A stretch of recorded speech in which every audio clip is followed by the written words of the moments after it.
Celui qui aime s'aveugle à tel point à l'endroit de ce qu'il aime qu'il en vient à juger de travers sur ce qui est juste, bon et beau.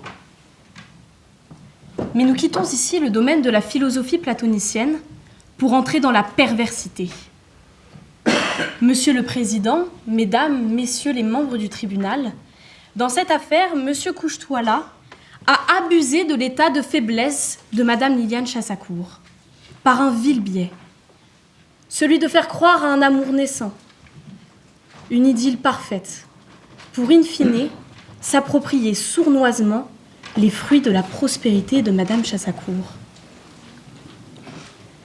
Madame Chassacourt, veuve depuis une paire d'années, est détentrice d'une fortune estimée à 81 milliards de dollars. Milliards de dollars. Pardonnez cette élocution lente et saccadée, mais il convient d'insister sur ce nombre qui a une importance fondamentale dans cette affaire. 81 milliards de dollars. Cette nonagénaire a déménagé vers une terre où il fait bon se baigner, parfaitement ensoleillée, la Bretagne. Quelques mois après son déménagement, elle consulte plusieurs neurologues qui arrivent tous à la même conclusion. Madame Chassacourt est atteinte du syndrome d'Alzheimer. À cette occasion, une demande de mise sous tutelle a été effectuée et c'est sa fille, Framboise, qui est désignée tutrice de sa mère. Un matin, lors d'une randonnée quotidienne, Madame Chassacourt croise un homme étrange, d'une 60aine d'années. Il s'agissait de Monsieur Couche-Toila. Celui-ci reconnaît immédiatement l'actionnaire principal des industries L'Oréal et salue celle-ci. Madame Chassacourt l'invite à un repas afin de rompre son amère solitude. L'amour naît entre les deux.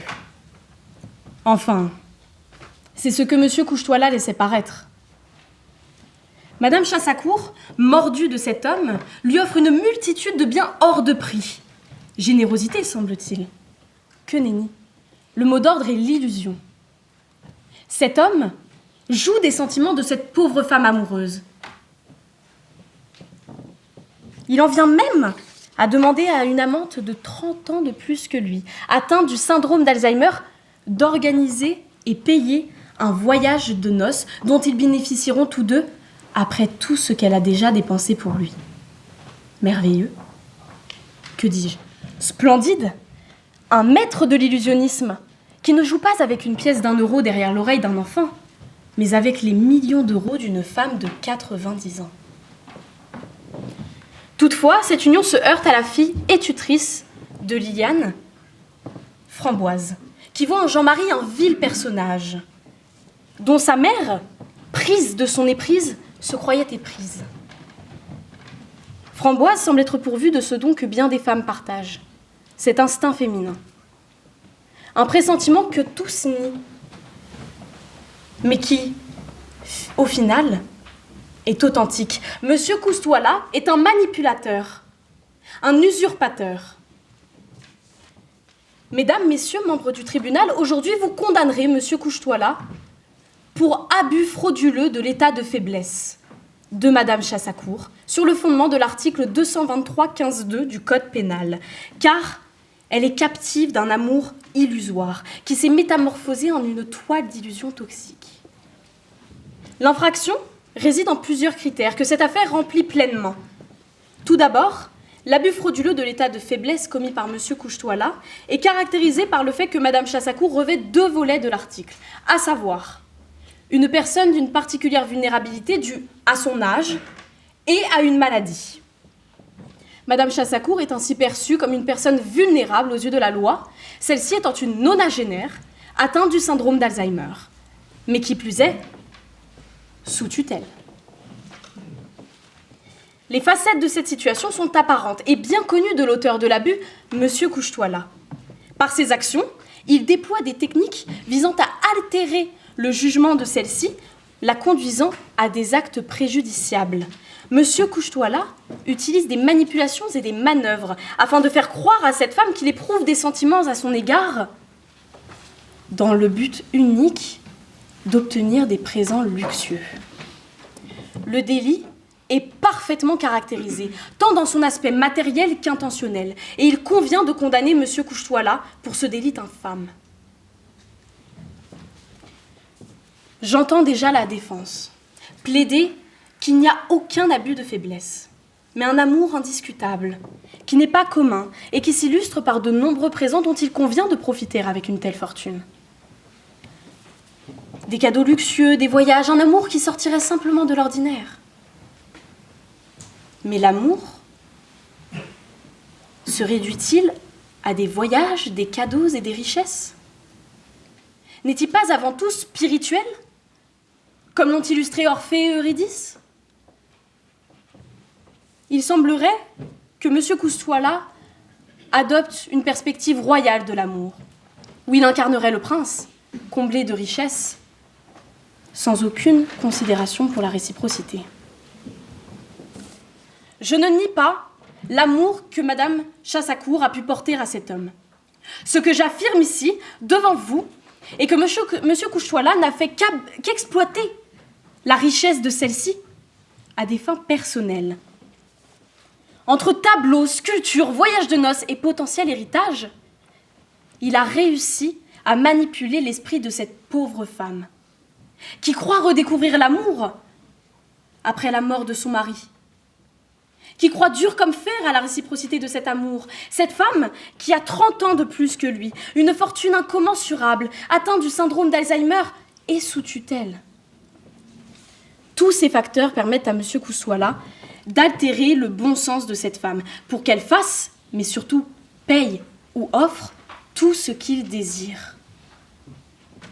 Un esprit comme celui de cette femme s'est laissé emporter dans ce tourbillon vicieux qui, plutôt que de lui être bénéfique, lui porte préjudice. Imaginez un instant que votre mère ou grand-mère soit à la place de Madame Chassacour. Seriez-vous enclin à accepter qu'un homme récemment entré dans sa vie puisse se voir offrir les joyaux de son patrimoine?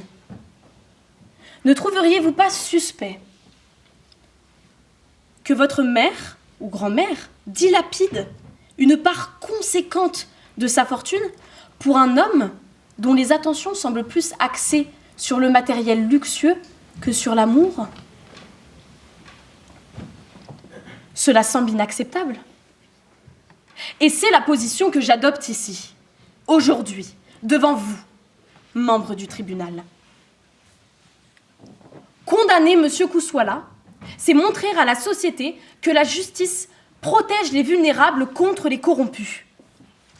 Condamner M. Couche-Toila, c'est montrer à la société qu'une relation amoureuse ne justifie pas un abus de faiblesse. Condamner M. Couche-Toila, c'est montrer à la société que la justice est implacable face à ceux qui utilisent leur position de pouvoir pour assujettir les plus fragiles. Monsieur le Président, Mesdames, Messieurs les membres du tribunal, au nom des intérêts de la société, condamnez M. Couche-Toila pour abus frauduleux de l'état de faiblesse d'une personne vulnérable.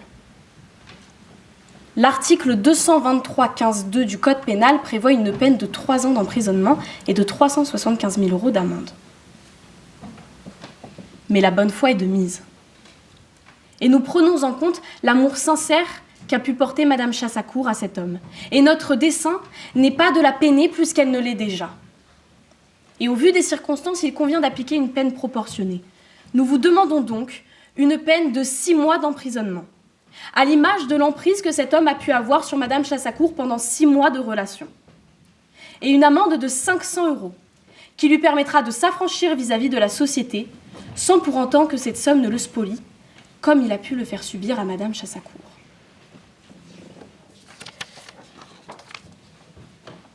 Jamais l'amour ne peut être synonyme d'abus de faiblesse, de manipulation ou d'emprise. Jamais la justice ne reconnaîtra que le délit commis par M. Couche-Toila puisse être justifié par une prétendue histoire d'amour. Jamais.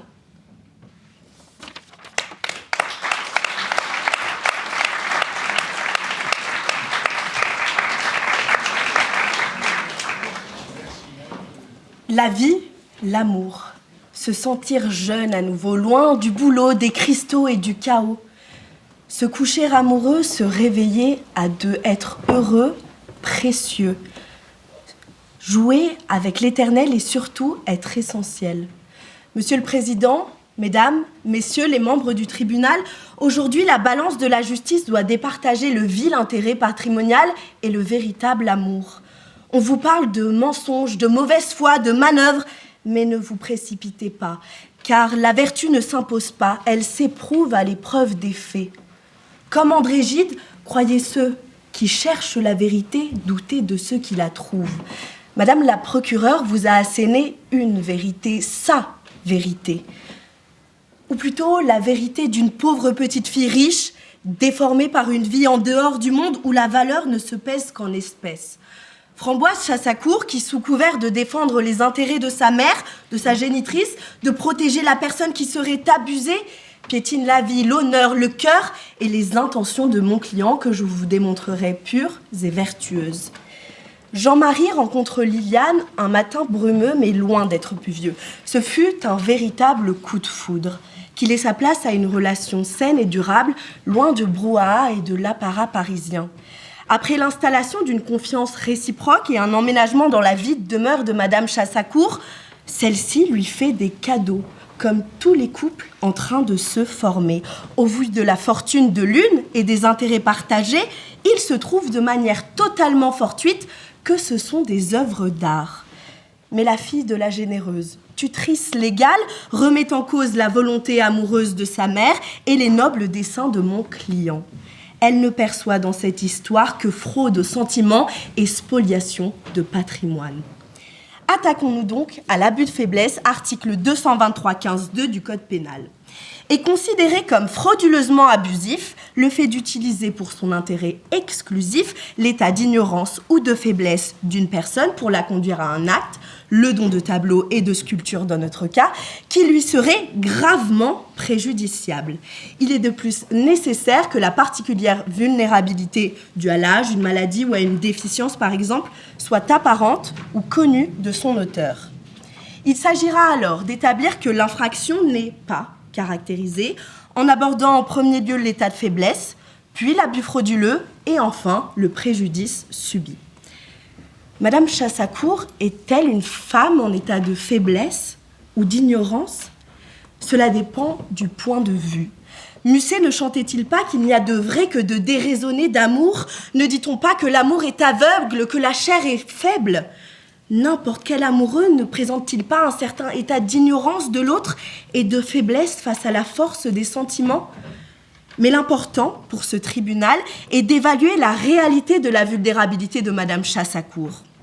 Madame la procureure met en avant le grand âge, l'Alzheimer et l'existence d'un régime de protection qui prouverait de facto que Madame Chassacour est en état de vulnérabilité. Mais ce ne sont que des conjonctures, des conditions. La jurisprudence admet d'ailleurs que l'existence d'un régime de protection ne suffit pas à écarter le régime, l'état de faiblesse. Entendez par là que la tutelle ne rend compte d'un principe de précaution. Il vous faut ainsi apprécier in concreto l'état de Madame Chassacour. La maladie n'affecte aucunement sa vie. Troubles de mémoire, désorientation, modification du comportement, absolument pas. Elle sait ce qu'elle fait et pour quelle raison elle le fait. Elle agit en pleine conscience. Depuis la découverte de sa maladie, elle est étonnamment stable, le corps médical en atteste. Cela n'exclut pas un possible déclin, mais au moment des faits, Alzheimer ne fait pas partie de son quotidien. Liliane Chassacour est une femme qui randonne sur des chemins escarpés. C'est une femme vivante, pleine de vie, loin de pouvoir être considérée faible, mentalement ou physiquement. Elle ne se trouve pas dans un état de vulnérabilité. L'élément matériel de l'abus de faiblesse prendrait la forme d'une utilisation malhonnête, déloyale de l'état de la victime. Ayant démontré que son état ne nécessitait pas vigilance particulière, il sera compliqué d'y appliquer un abus frauduleux. Mais si je ne sais par quelles circonstances exceptionnelles vous reteniez l'état de faiblesse, il n'y a pour autant pas d'abus frauduleux. Permettez-moi une petite précision issue du littré. Être abusé signifie bien être utilisé à son insu, devenir l'instrument de la volonté d'un autre, en l'espèce au service des intérêts exclusifs de Monsieur Couche-Toi-Là. Il n'a pas conduit sa dulcinée à lui offrir ses présents, ni à l'accueillir près d'elle, ni à partager sa vie. Pas plus que de faiblesse, il n'y a eu de pression. Forte femme, Madame Chassacour n'est pas femme à se laisser impressionner. Elle a toute sa vie dirigée d'une main de fer famille et entreprise multinationale. Elle est rompue aux négociations de haut vol et rares sont ceux pouvant se vanter de l'avoir instrumentalisée. C'est elle, par sa nature généreuse, qui a décidé de son propre chef et sans aucune contrainte d'offrir ses cadeaux et de convoler en justes noces.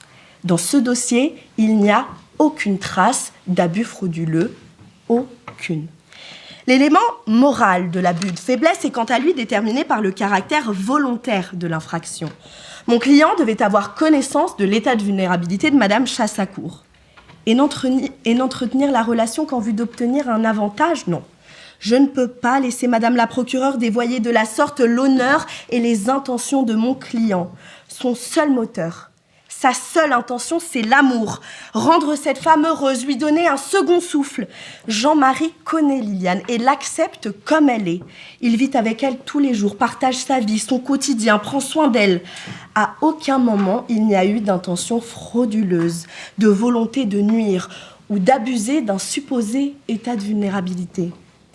Enfin, l'abus de faiblesse s'apprécie aussi à la gravité du préjudice entraîné. Le don des œuvres n'entame pas le patrimoine des Chassacour. Il n'y a aucun préjudice. L'offrande représente une goutte d'eau dans l'océan des richesses de la famille. S'agit-il d'un lien affectif, de dessein d'enfant ou du défunt père ? Point du tout. Si nous recontextualisons, tableaux et statues sont comparables à des objets de décoration de bonne facture. Rien de plus. D'ailleurs, la valeur ou l'importance du patrimoine de la victime n'a pas à être pris en compte pour caractériser le délit. L'abus de faiblesse étant un délit contre les personnes et non contre les biens. Mais dans cette affaire, c'est Framboise Chassacour, sous couvert de protéger sa pauvre maman abusée, qui place les biens devant la personne. Oui, elle craint pour son héritage. Elle se sent lésée avant même d'être en situation d'hériter. Pourtant, ces mêmes tableaux, d'une valeur sûrement inestimable pour le commun des mortels, appartiennent encore à sa mère. Et celle-ci n'est pas destituée de ses droits. Elle est donc libre d'en disposer comme bon lui semble. Du point de vue du droit, la conclusion s'impose. L'abus de faiblesse n'est pas caractérisé. Aucune infraction n'a été commise. La question centrale de cette affaire est au fond, serions-nous privés d'amour, de relations humaines au seul motif que nous sommes riches et dans la dernière partie de notre vie? N'est-il pas important de ne pas oublier la personne derrière le grand âge et la maladie, de respecter, de garder en tête ses droits fondamentaux? Alors je vous pose la question, cruciale sans doute. Monsieur le Président, Mesdames, Messieurs les membres du tribunal, qui est réellement vertueux dans notre affaire? La fille qui défend son héritage mais n'entretient pas de relation avec sa mère, prétendument vulnérable, ou l'amant qui prend soin d'une personne abandonnée par les siens, qui échange, qui accompagne, qui protège sans diminuer, qui respecte sans négliger? Suivant Candide, comme les richesses de ce monde sont périssables, il n'y a rien de solide que la vertu et le bonheur. Le bonheur de partager des cadeaux qui, au-delà du prix tangible, ont une valeur sentimentale. Le partage, le voyage spirituel et charnel. Certains vont concrétiser leur amour par des cadeaux, des diamants, des mondrians, d'autres par du temps et de beaux moments. Être présent, montrer ses sentiments, tout simplement être l'amant servant. Loin des belliqueux, agi par un inconscient mécontent, incapable de voir le lien au-delà de l'argent. Monsieur le Président, Mesdames, Messieurs les membres du dit tribunal, je vous demande donc sans passion ni compassion, mais avec raison et conviction, de relaxer Monsieur Couche-Toi-Là. Vous ne le condamnerez pas car l'acte accusatoire n'est pas caractérisé et que sa place est aux côtés de Madame Chassacour, d'adoucir et de remplir ses vieux jours. Car aimer un être, c'est accepter de vieillir avec lui.